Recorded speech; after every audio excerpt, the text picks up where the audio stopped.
Number 20. In 2006, a government SWAT team raided Kent Hovind's Creation Science Ministry. I believe Behemoth is the long-necked dinosaur.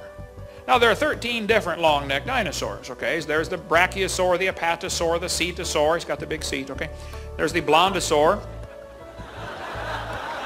You have to talk to her kind of slow, okay? 19. Kent and his wife, Jo, got arrested at gunpoint. Jo was dragged out of bed and not allowed to get dressed. This violent method of arresting a suspect is usually reserved for hardcore gang-related activity. It was disproportionate and a totally over-the-top display of force. This one professor was getting very angry. I seem to do that to them. He said, "Mr. Hovind, you realize there are nearly 400 varieties of dogs in the world today?" I said, "Sir, I have no idea how many, but 400 sounds good." He said, "Do you mean to tell me that you believe all those dogs came from 2 dogs on Noah's Ark? You want me to believe that?" I said, "Sir, would you look at what you're teaching your students? You're teaching your students that all those dogs came from a rock." 18. They were both thrown in prison. Jo got released from jail a few years ago, but as of February 2015, Kent maintains his innocence from behind bars. 17. The prosecution of Kent Hovind was led by Michelle M. Heldmeyer, US Attorney, and J.D. Roy Atchison, Assistant US Attorney. In 1993, Judge Richard Kreidler of Jacksonville committed suicide when he was caught and charged with the crime of purchasing illegal pornographic materials. The following year, in May 1994, Michelle Heldmeyer, now the US Attorney, made national news when it was found that her husband, Joseph Heldmeyer, was on the same pornographic mailing list as the judge. He was never prosecuted. The Sun Sentinel, in an article titled "Attorney's Actions Warrant Probe" from May 14, 1994, poses the question, why?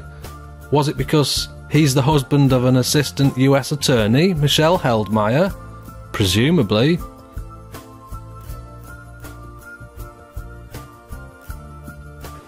I said, "Ma'am, do you believe in evolution?" She said, "Yes, I do. I'm a professor here at the university."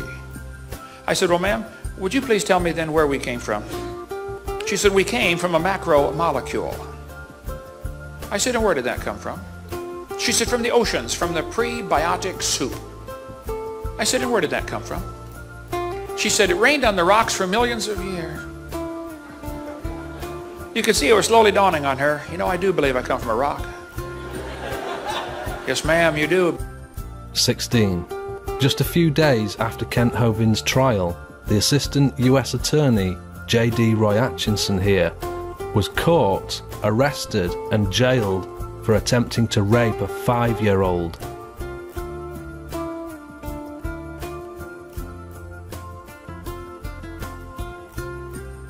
Number 15. At Kent's trial, Judge Margaret Casey Rogers, the presiding judge over the case, allegedly said, "Kent Hovind's crime is worse than rape." Did the judge know the prosecutor was a rapist? Number 14. To appeal the case, Kent paid $6,000 for a full court transcript. A court transcript is an unedited copy of every word spoken in the courtroom. To be valid, the appeal had to be filed within 12 months. The documents were held back for 16 months, making sure Kent missed the deadline for appealing his own case. 13. 4 months after the deadline and too late to file an appeal, Kent finally received the transcript, and somebody had tampered with it, removing the judge's words, "worse than rape." 12. 8 attendees of the court have signed an affidavit stating that they all heard Judge Margaret Casey Rogers declare Kent Hovind's crime to be worse than rape. Whoever tampered with the official court transcript is not known, but that fact alone, that it was tampered with, is enough to overturn the case. 11. And what hideous, monstrous crime deserves the title worse than rape? Structuring. Not murder, not genocide, no. Structuring. That's withdrawing any amount of your own money from your own bank account. I'm not making this up. If you withdraw money from your own bank more than twice in the last 10 years, then you're guilty of structuring. He served 8 years in prison for a nonsense made-up crime. 10. To recap, the assistant US attorney who prosecuted Kent was a rapist. The judge allegedly said Kent Hovind was worse than a rapist. The prosecutor was then found guilty of rape. Then the judge's statements about rape got removed from the court transcripts, and those transcripts were finally delivered to Kent 4 months past beyond the deadline for appeal. And that's only half of it. Do you still believe Kent Hovind was guilty? 9. 2 juries were dismissed until the guilty verdict was made. 8. Kent has been moved around from prison to prison 23 times in the last 8 years. Some say they're trying to get him killed, because the more you move a prisoner around, the more likely they are to share a cell with a violent inmate. 7.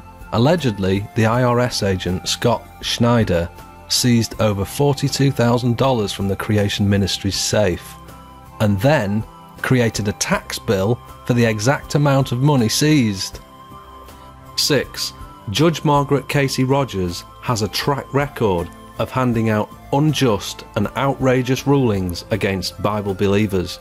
For example, she issued a contempt order against 2 school teachers for praying before they ate their food. The Washington Times reported, and the source is at the bottom of the screen there, that over 60 congressmen stepped in to show support for the teachers who were facing jail time, and that the judge was completely out of line, ruling against the First Amendment Constitution rights. She ought to have been dismissed as a judge at that point, but the case got settled out of court and the judge is still in office. This is outrageous. Number 5. The same judge, Margaret Casey Rogers, who allegedly misdirected the jury on the first trial and seems to have delayed the paperwork to stop the appeal, and may even have ordered the tampering with the court transcripts, has been selected to be the new judge in the upcoming trial. That is a massive conflict of interest. Number 4. A coordinated effort between the police force who authorised the SWAT team, the IRS agents who invented tax bills, the prosecutor who was a convicted felon, and the judge with a track record of issuing heavy-handed anti-Christian rulings can only require Congress to investigate, because unsound, unsafe, rough justice will continue to infect the system unless people are made aware. Number 3. While in prison, Kent Hovind has highlighted the fact that judges are allowed to invest in the prison industrial complex. They can hold stocks in private prisons for profit. Judges are incentivized to hand out longer sentences, because while the prisons are full, the companies that run those prisons will be in profit, and a judge who has an investment in those stocks will take a dividend from that profit. It's a conflict of interest for a judge to profit from handing out longer sentences, and they ought to be banned from investing in prison-related stock. Number 2. An internet petition with over 19,000 signatures on it to free Kent Hovind was removed from the internet.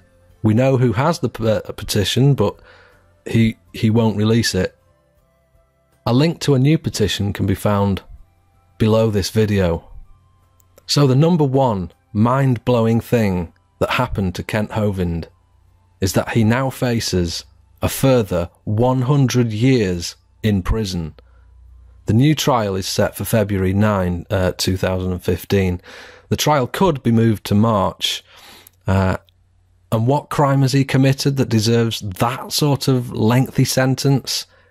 he mailed the Liz pendants on the title of his property.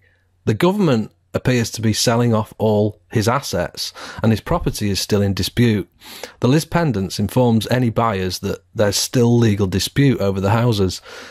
Once again, they've made up a ridiculous crime of mail fraud to unjustly have him jailed for the rest of his life. But anyway, there are 16 theories of what happened to the dinosaurs.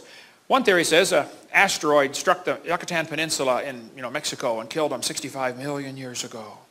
A scientist here in Indiana said the dinosaurs killed themselves off with their own flatulence. Evolutionists assume that if you give enough time, things get better. That's silly, okay? You give things time, they get worse. Here's Sue at 20. Here she is at 90, okay? They don't get better. Did it ever occur to you that nothing ever occurred to God? He's already thought of everything. He even knows everything you've ever thought about. The Bible says he understands the imaginations of the thoughts. That's a fascinating verse. He not only knows your thoughts, he knows the imaginations of the thoughts. You see, you can not only think about things, you can actually think about what you are thinking about. Think about that. So what can you do about it? Like the video? Share it? If you know how to, then copy this video and post it to your own channel. Post it to Facebook, make a Twitter, write a blog, post it to forums. Track down the 60 congressmen mentioned in this video and write to them about investigating the matter. Under this video you'll find all 20 reasons in text form. Copy and paste that to a file. Use it whenever you can. Whatever you do, do it quickly because there's only 2 weeks from the date of this video to raise awareness. I believe that injustice anywhere is injustice everywhere. God bless you all, and remember, the answer to 1984 is 33 AD.